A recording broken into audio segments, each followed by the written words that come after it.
화풍 선택. 10. 드라마틱 익스프레셔니스트 디지털 오일 페인팅 렌더드 위드 러프 텍스투럴 앤드 클리어리 비저블 임페스토 브라시 스트록즈 온 텍스처드 캔버스 기빙 이더 로우 트레디셔널 미디어 필 더 스타일 피처즈 파워풀 싱귤러 인텐스 라이트 소스 서치 에즈 어피어스 파이어 오어 익스플로션 크리에이팅 드라마틱 백라이팅 앤 딥 삼버 섀도우즈 올 리치 하이 콘트라스트 팔레트 오브 파이어리 아린지즈 레즈 앤 딥 그레이 블루 그레이 톤즈 어롱 위드 다크 텍스처럴 어스 톤즈 이즈 유제트 Details are suggested through low, layered paint, application and palette knife effects rather than fine lines. The mood is intense, somber and filled with a sense of raw power and chaos. Dynamic composition. 자, 여러분 지금 화면에 보이는 저 수많은 거대한 유조선들 보이시죠? 저게 그냥 멈춰있는 게 아닙니다. 전 세계 석유의 5분의 1이 오가는 길목, 호르무즈 해협이 지금 완전히 닫혀버린 겁니다. 이게 지금 당장 우리 집 앞 주유소 기름값을 몇 배로 폭등시킬 시한폭탄이라는 거 알고 계셨나요? 대체 2026년 4월 이 바다에선 무슨 일이 벌어지고 있는 걸까요? 사건의 시작은 현지 시각 4월 13일 월요일 오전 10시였습니다. 도널드 트럼프 미국 대통령이 아주 단호한 행정명령을 내리죠. 미 중부사령부 산하해군에게 이란의 항구와 호르무즈 해협을 부분 봉쇄하라는 겁니다. 그냥 말로만 하는 경고가 아니었어요. 진짜 군사작전이 시작된 겁니다. 트럼프는 이걸 국제적 갈취라고 부르며 아주 분노했습니다. 대체 무엇을 어떻게 봉쇄한다는 걸까요? 쉽게 말해서 이란 항구를 드나드는 모든 상선의 이동을 딱 막아버리겠다는 겁니다. 그리고 가장 중요한 거 이란 측의 이른바 통행료를 지불한 국제 상선들을 공해상에서 딱 골라내서 납부하겠다는 아주 강력한 조치입니다. 동시에 미군 구축함들은 이란이 해협에 몰래 깔아둔 기뢰를 제거하는 작전까지 같이 시작했어요. 그야말로 바다 위 일촉즉발의 상황인 거죠. 하지만 미군도 무작정 다 터뜨리는 건 아닙니다. 환경적 재앙을 피하기 위해서 유조선에 직접 미사일을 쏘지는 않아요. 1차적으로는 무전으로 경고해서 항로 변경을 유도하고 끝까지 말 안 들으면 무장 승선조를 투입해서 배의 통제권을 물리적으로 뺏어버리는 방식을 씁니다. 그리고 아주 선별적이에요. 이란 항구를 오가는 배만 막고 우리 우방국인 UAE나 사우디로 향하는 배는 통과시켜줍니다. 아주 영리하게 목을 죄는 거죠. 그럼 도대체 왜 미국은 이런 초강수를 뒀을까요? 그 이유는 바로 그 직전에 있었던 이슬라마바드 평화협상의 완전한 결렬 때문입니다. 자, 한번 상상해보세요. 파키스탄의 중재로 미국과 이란의 최고위급 대표들이 수십 년 만에 대면 협상 테이블에 앉았습니다. 전 세계가 숨을 죽이고 평화를 기대했죠. 하지만 결과는 21시간의 마라톤 협상 끝에 완전한 붕괴였습니다. 협상이 깨지자마자 트럼프 대통령은 소셜미디어를 통해 폭발합니다. 트럼프 특유의 화법 있죠? 오늘 밤 하나의 문명이 죽을 것이다. 다시는 돌아오지 못할 것이다 라는 극단적인 위협을 게시합니다. 그리고 마감 시한까지 줬어요. 해협 안 열면 이란의 모든 인프라를 파괴하겠다고. 사실 이번 봉쇄 사태는 갑자기 튀어나온 게 아닙니다. 이미 6주 전부터 미국과 이스라엘은 이란을 향해 에픽 퓨리 작전이라는 전면적인 군사 충돌을 벌이고 있었거든요. 2026년 2월 28일 단 12시간 동안 900회 이상의 타격을 퍼부었습니다. 토마호크 미사일, 하이마즈, B-2 스텔스 폭격기까지 동원해서 알리 하메네이 최고 지도자를 비롯한 이란 수뇌부를 날려버렸죠. 그런데 이 과정에서 비극적인 팩트가 하나 있습니다. 반다르 아바스 해군 기지 옆에 있던 여학교에 미사일이 떨어져 170명의 민간인이 사망하는 참사가 발생한 겁니다. 이런 정권은 이 분노를 자양분 삼아 강경파로 순식간에 권력을 재편했어요. 하메네이 사망 이후 모하마드 바게르 졸카드르라는 아주 강경한 인물이 혁명 수비대를 이끌며 군사적 결정권을 쥐게 됩니다. 이란은 즉각적으로 보복에 나섭니다. 이스라엘, 바레인, 사우디, 카타르, UAE, 이라크에 주둔한 미군 기지와 동맹국 시설을 향해 수백 발의 미사일과 수천 대의 드론을 발사하며 전방위적인 보복을 퍼부었어요. 그야말로 중동 전체가 불바다가 될 위기였습니다. 전쟁이 교착 상태에 빠지자 전 세계 석유 공급망은 마비 상태에 빠졌고 이게 트럼프의 문명 파괴 위협으로 이어진 겁니다. 다시 4월 11일 이슬라마바드 협상 테이블로 돌아와 보죠. 미국 대표는 JD 벤스 부통령, 이란 대표는 갈리바프 의장이었습니다. 미국은 아주 명확한 15개항 제안을 던졌어요. 핵심은 딱 하나, 이란이 핵무기 프로그램을 완전히 확실하게 포기하라는 겁니다. 트럼프 대통령은 핵무기가 없는 것이 요구 조건의 99%라고 공언할 정도로 여기에 집착했죠. 하지만 이란의 10개항 계획은 완전히 달랐습니다. 자기들 정권 생존 보장과 해협 통제권을 합법적으로 인정해달라는 거였죠. 핵무기 안 만들겠다고 약속하는 대신 모든 적대 행위를 영구적으로 중단하라고 요구했어요. 이스라엘의 헤즈볼라 폭격 중단, 중동에서 미군 전투 부대 완전 철수, 그리고 제재로 묶인 60억 달러 자산 해제까지 요구했죠. 완전 동상이몽이었습니다. 가장 결정적으로 충돌한 지점이 뭔지 아세요? 바로 호르무즈 해협의 통제권이었습니다. 이란은 자기들이 설정한 안전통행 프로토콜 아래에서 2주간만 제한적인 선박 통행을 허용하겠다고 했어요. 그리고 통과하는 상선에 대해 척당 무려 200만 달러에 달하는 통행료를 부과할 권리를 달라고 했습니다. 심지어 이걸 이란 자국 통화인 리알화로만 받겠다고 했죠. 트럼프 대통령이 이걸 듣고 어떻게 했겠어요? 노발대발했죠. 결국 벤스 부통령은 미국은 최종적이고 최선의 제안을 했으나 그들이 받아들이지 않았다고 선언하며 짐을 쌉니다. 갈리바프 의장도 이란은 위협에 굴복하지 않을 것이라며 맞받아쳤죠. 외교적 타결의 창구는 완벽하게 닫혔고 트럼프 대통령은 즉각 해협 봉쇄 명령을 내리게 된 겁니다. 이제 데이터를 한번 뜯어보죠. 이 봉쇄가 얼마나 무서운 건지. 2025년 기준 호르무즈 해협을 통해 매일 수출되는 원유는 약 2천만 배럴에 달했습니다. 전 세계 해상 거래 석유 물동량의 4분의 1이에요.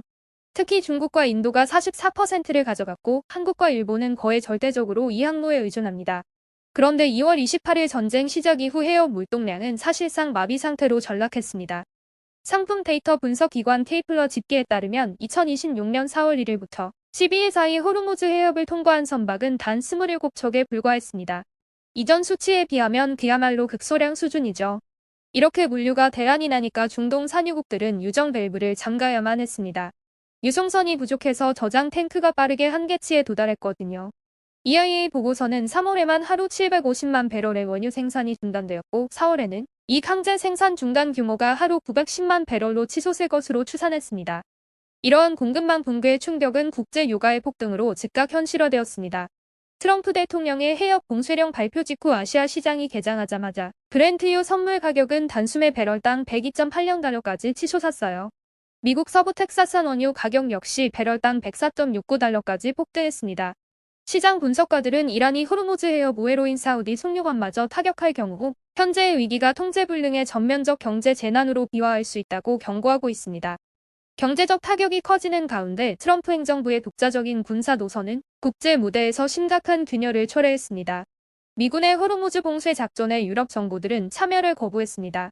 마르크 르테 나토 사무총장은 미군이 구체적 지원을 요구했으나 32개 회원국 단합이 도출에 실패했다고 밝혔죠.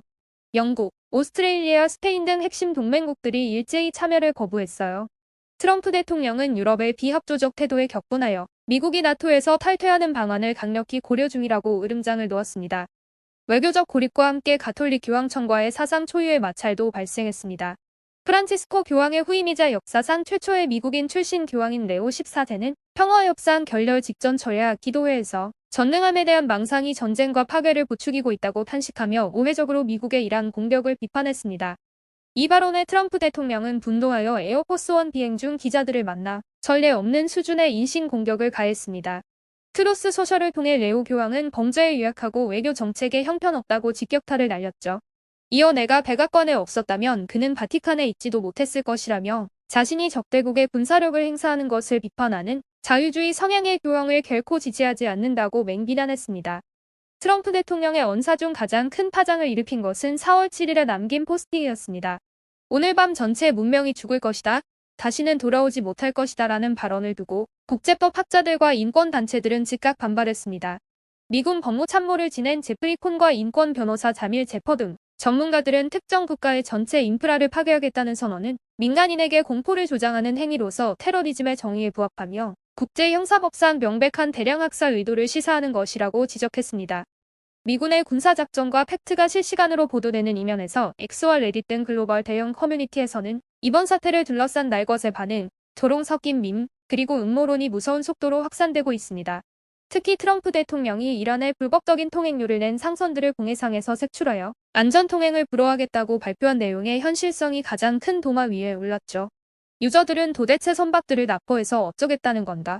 이란에 냈던 통행료를 강제로 취소하게 만드나? 평화협상에서 허구처럼 보이기 싫어서 그냥 허풍을 치는 것이 너무 뻔하다라며 맹비난했습니다. 커뮤니티에서는 불과 일주일 동안 트럼프 대통령이 내뱉은 모순된 발언들을 시간순으로 정리한 변덕 타임라인이 최고의 밈으로 유행 중입니다. 유저들은 이를 공유하며 도대체 어느 장단에 춤을 춰야 하냐며 맹수하고 있죠. 일부 지지자들이 이것은 적을 교란하기 위한 트럼프의 고차원적인 4D 체스라고 방어하자 반대파 유저들은 그는 지금 4D 체스가 아니라 자기가 이길 수 없다는 걸 모른 채 틱택토를 두며 때를 쓰는 중이라고 조롱하고 있습니다. 사태의 본질이 이란 제재가 아니라 달러 패권 수호에 있다는 썰도 광범위한 지지를 얻고 있습니다. 일부 국가들의 상선들이 이미 이란에 중국 위안화로 통행료를 지불하기 시작했다는 정황이 있다는 거죠. 트럼프의 이번 봉쇄 및 납포 위협은 페트로위안 생태계에 동참하려는 자들을 무력으로 처벌하여 페트로달러 체제를 지키려는 명백한 시도라는 분석입니다. 만약 위안화로 결제한 중국 국적의 상선이 지나갈 때 미 해군이 이를 실제로 납부할 수 있겠는가? 라는 질문이 던져지며 자칫 이 사태가 호르무즈 해협에서 미중 군사 충돌로 번질 수 있다는 공포 섞인 루머가 퍼지고 있습니다. 교황과의 마찰 이후 등장한 기괴한 AI 이미지는 커뮤니티의 폭발적인 조롱거리가 되었습니다. 트럼프 대통령이 자신의 소셜미디어에 자신을 예수 그리스도처럼 묘사한 AI 생성 이미지를 올렸다는 사실이 보도되자 네티즌들은 즉각 이를 합성의 재료로 삼았죠. 레딧과 X에는 원본 이미지의 배경을 불타오르는 이란의 유조선이나 가솔린 1갤런당 $10가 찍힌 주유소 전광판으로 교체한 합성 사진들이 도배되고 있습니다. 유저들은 저 손에서 뿜어져 나오는 빛이 바로 방사능인가? 저게 바로 트럼프가 무너진 세계 경제를 치유하는 기적의 방식이다라며 블랙 코미디로 소비하고 있습니다. 정치적 조롱을 넘어 미국 일반 시민들의 가장 본능적인 반응은 결국 경제적 피해, 즉 주유소 기름값에 대한 분노입니다. 유저들은 트럼프는 지난 수십 년간 어느 대통령도 하지 않은 가장 큰 실수를 저질렀다. 여기서 빠져나갈 출구는 없으며 그가 아무리 정신승리를 하려 해도 며칠 뒤 주유소의 가스 미터기가 진짜 현실을 말해줄 것이라고 일갈했습니다. 커뮤니티 전반에는 우리가 통행료를 내든 봉쇄를 하든 석유는 오지 않으며 결국 서민들만 인플레이션의 대가를 치르게 될 것이라는 짙은 허무주의와 피로감이 확산되고 있습니다. 결국 2026년 4월의 호르무즈 해협 사태는 평화협상의 완전한 파국이 가져온 초강수였습니다. 미국은 이란의 국제적 갈취를 막고 핵무기를 추구하지 않겠다는 약속을 얻기 위해 전 세계 에너지 시장을 마비시키는 봉쇄라는 카드를 꺼내들었죠. 이먼 나라의 군사적 충돌이 지금 주유소 기름값을 걱정해야 하는 현실로 다가왔습니다.